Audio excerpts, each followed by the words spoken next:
Well, this lie traveled around the world a few times, made its way into the Biden campaign talking points, and ended up on the Senate floor.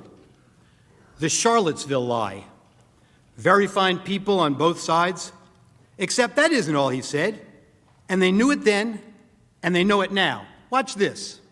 But you also had people that were very fine people on both sides.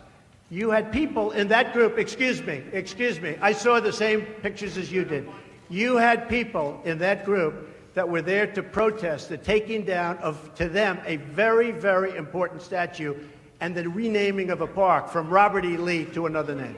No, George Washington was a slave owner. Was George Washington a slave owner? So will George Washington now lose his status? Are we going to take down, excuse me, are we going to take down statues to George Washington? How about Thomas Jefferson? What do you think of Thomas Jefferson? You like him? Okay, good. Are we going to take down the statue? Because he was a major slave owner.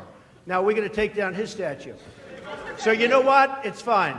You're changing history, you're changing culture, and you had people, and I'm not talking about the neo-Nazis and the white nationalists, because they should be condemned totally.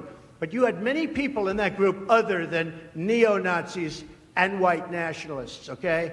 And the press has treated them absolutely unfairly. Now, in the other group also, you had some fine people, but you also had troublemakers, and you see them come with the black outfits and with the helmets and with the baseball bats. You had a lot of bad people in the other group too. Treated unfairly, sir. I'm sorry, I just didn't understand what you were saying. You were saying the press has treated white nationalists unfairly? No, I just didn't understand what you were saying. No. There were people in that rally, and I looked the night before. If you look, there were people protesting very quietly the taking down of the statue of Robert E. Lee. I'm sure in that group there were some bad ones. The following day it looked like they had some rough, bad people. Neo-Nazis, white nationalists, whatever you want to call them. But you had a lot of people in that group that were there to innocently protest, and very legally protest, because, you know, I don't know if you know, they had a permit. The other group didn't have a permit. So I only tell you this, there are two sides to a story. I thought what took place was a horrible moment for our country, a horrible moment. But there are two sides to the country. Does anybody have a final?